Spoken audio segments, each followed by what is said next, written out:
Hi friends, welcome back to our channel. ഇന്ന് നമ്മൾ തയ്യാറാക്കാൻ പോകുന്നത് ഒരു വ്യത്യസ്തമായ നാടൻ വിഭവമാണ്. അതെന്താണെന്ന് പറയുന്നതിന് മുമ്പ് നമ്മുടെ ചാനൽ സബ്സ്ക്രൈബ് ചെയ്യാത്തവർ സബ്സ്ക്രൈബ് ചെയ്യുക. സബ്സ്ക്രൈബ് ബട്ടൻ്റെ തൊട്ടടുത്ത് തന്നെ ഒരു ബെല്ലൈക്കണും കാണും. അത് പ്രസ് ചെയ്ത് ഓൾ കൊടുത്തിട്ടാൽ മാത്രമേ ഞാൻ ഫ്യൂച്ചറിൽ വീഡിയോസ് ഇടുമ്പോൾ നിങ്ങൾക്ക് മിസ് ചെയ്യാതെ കാണാൻ പറ്റുള്ളൂ.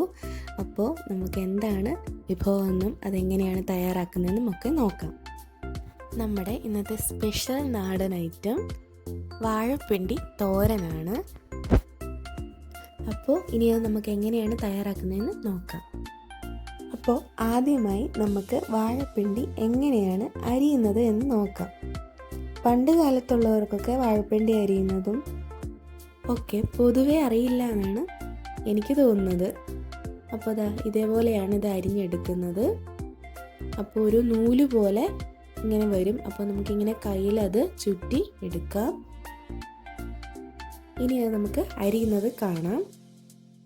അപ്പോൾ അരിഞ്ഞ് എല്ലാം റെഡിയാക്കിയിട്ടുണ്ട്. ഇനി നമ്മളത് കൊത്തി അരിയാണ്. ഇങ്ങനെ കുറച്ച് എടുത്ത് വെച്ചതിന് ശേഷം നമ്മൾ തോരന് സാധാരണ അരിയുന്നത് പോലെ കൊത്തി അരിയുകയാണ്. അപ്പോൾ ആ നൂല് നമ്മുടെ കയ്യിലിരിക്കുന്നത് കൊണ്ട് നമുക്ക് സ്പെഷ്യലായിട്ട് ഫിംഗർ ക്യാപ്പ് ഇടേണ്ട കാര്യമില്ല. അത് പണ്ട് കാലത്തെ ഒരു ടെക്നിക്ക് എന്ന് വേണമെങ്കിൽ നമുക്ക് പറയാം. അപ്പോൾ ഇതേപോലെയാണ് നമ്മൾ അരിഞ്ഞെടുക്കേണ്ടത്. അപ്പോൾ നമുക്കിനി മുഴുവനും അരിഞ്ഞെടുക്കാം.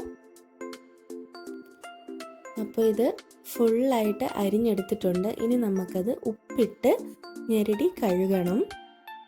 കഴുകാന്ന് വെച്ച് കഴിഞ്ഞാൽ നമ്മൾ വെള്ളം ഒഴിക്കേണ്ട ആവശ്യമില്ല. പിണ്ടി പൊതുവെ അതിൽ വാട്ടർ കണ്ടൻറ്റ് അധികമാണ്. അപ്പോൾ ചുമ്മാ കുറച്ച് ഉപ്പിട്ട് ഇങ്ങനെ നന്നായി ഞെരടി കഴുകിയാൽ മതി. ഇപ്പോൾ വെള്ളം ഒഴിക്കാതെ തന്നെ ഇതിൽ ഇത്രയും വെള്ളം ഉണ്ട്. അപ്പോൾ ഇത്രയും വെള്ളമാണ് അതിൽ ശേഷിക്കുന്നത്. നമ്മളത് മാറ്റിയിട്ടുണ്ട്. ഇത്രയും പിണ്ടി എടുത്തതിൽ ഇത്രയും വെള്ളമാണ് നമുക്ക് ബാക്കി വന്നിട്ടുള്ളത്. അപ്പോൾ നമ്മൾ പിണ്ടി ഇങ്ങനെയാണ് അരിഞ്ഞ് കഴുകി വൃത്തിയാക്കി എടുക്കുന്നത്. അടുത്തായിട്ട് നമുക്ക് വേണ്ടത് കായാണ്. നമ്മുടെ വാഴയ്ക്ക വന്നിട്ട് ചെറുതായിട്ട് അരിഞ്ഞ് വെച്ചിട്ടുണ്ട്. ഇനി നമുക്ക് ഇതിന് വേണ്ട അരപ്പെടുക്കണം. അരപ്പിന് ഞാനിപ്പോൾ ഒരു മുറി തേങ്ങയാണ് എടുത്തിരിക്കുന്നത്. അതിലേക്ക് 1 ടീസ്പൂൺ മഞ്ഞൾപ്പൊടി നമുക്ക് ഇട്ട് കൊടുക്കാം. പിന്നെ ഒരു 6-7 അല്ലി വെളുത്തുള്ളി വേണം. അതിനുശേഷം നമ്മൾ 1 ടീസ്പൂൺ തന്നെ ജീരകവും ഇട്ട് കൊടുക്കുകയാണ്. ഒരു 3 പച്ചമുളക്. ഇനി നമുക്ക് അതൊന്ന് ചതച്ചെടുക്കാം. ഇത് ചെറുതായിട്ട് ചതച്ചേ എടുത്തിട്ടുള്ളൂ. നന്നായിട്ട് പേസ്റ്റ് രൂപേണ അരച്ചെടുക്കരുത്. തോരന് പേസ്റ്റ് രൂപേണ അരച്ചെടുക്കാൻ പാടില്ല. അപ്പോൾ ചതച്ച് വെച്ചത് എടുത്ത് വെച്ചിട്ടുണ്ട്. ഇനി നമുക്ക് തോരൻ റെഡിയാക്കാം. ഞാനൊരു ചീനിച്ചട്ടിയാണ് ഇതിനു വേണ്ടി എടുത്തിരിക്കുന്നത്. അപ്പോൾ ചീനിച്ചട്ടി ചൂടായതിന് ശേഷം നമുക്ക് എണ്ണ ഒഴിച്ചു കൊടുക്കാം.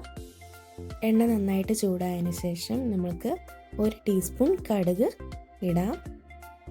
കടുക് നന്നായി പൊട്ടിയതിന് ശേഷം നമ്മളൊരു 4-5 കൊച്ചുള്ളി ഇതിലേക്ക് ഇടുകയാണ്. നമ്മൾ സാധാരണ കടുക് വറക്കുന്ന അതേ സെയിം സ്റ്റെപ്പാണ് ഇത് ചെയ്യുന്നത്. അതിനുശേഷം നമുക്ക് കുറച്ച് കറിവേപ്പില ഇട്ട് നന്നായി മൂപ്പിച്ച് എടുക്കാം. ഇപ്പോൾ മൂത്ത് തുടങ്ങിയിട്ടുണ്ട്. ഇനി നമുക്ക് കുറച്ച് ഒരു 2 മിനിറ്റോളം ഇത് നന്നായിട്ടൊന്ന് മൂക്കാൻ വേണ്ടിയിട്ട് വെയിറ്റ് ചെയ്യുക. അപ്പോൾ നന്നായിട്ട് മൂത്ത് വന്നിട്ടുണ്ട്. ഇതിന് ശേഷം നമുക്ക് പിണ്ടി ഇതിലേക്ക് ഇട്ട് കൊടുക്കാം. അപ്പോൾ വാഴപ്പിണ്ടി നമ്മൾ ഉപ്പിട്ട് ഞെരടി പിഴിഞ്ഞ് വെച്ചതാണ്. അപ്പോൾ പിണ്ടി നമുക്ക് ഇട്ട് കൊടുത്തിട്ട് അതിന് ശേഷം നമ്മൾ അരിഞ്ഞ് വെച്ചതും ഇട്ട് കൊടുക്കുകയാണ്. എന്നിട്ട് നന്നായിട്ട് അത് ഇളക്കി കൊടുക്കുക. നന്നായിട്ടത് മിക്സ് ആയതിന് ശേഷം മാത്രം നമ്മൾ തേങ്ങയൊക്കെ ഇടാവൂ. അപ്പോൾ ആ എണ്ണയിൽ കിടന്ന് അത് നന്നായിട്ടൊന്ന് മൂക്കുകയും വേണം. ഇനി നമുക്ക് തേങ്ങ ഇട്ട് കൊടുക്കാം. നമ്മൾ ചതച്ച് വെച്ച തേങ്ങയാണിത്. അത് ഇടുകയാണ്.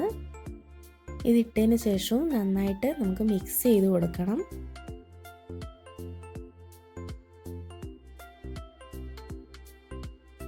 മിക്സ് ചെയ്തതിന് ശേഷം നമുക്ക് ഉപ്പിട്ട് കൊടുക്കാം. നിങ്ങളുടെ ടേസ്റ്റിനനുസരിച്ച് ആവശ്യത്തിന് ഉപ്പിടുക.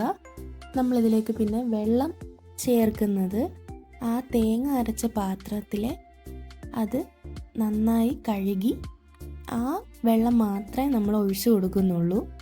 വേറെ നമ്മൾ വെള്ളം എക്സ്ട്രാ ചേർക്കുന്നില്ല. ഇപ്പോൾ ഉപ്പിട്ടല്ലോ, നമ്മൾ അതിന് ശേഷം നന്നായിട്ട് മിക്സ് ചെയ്ത് കൊടുക്കുക.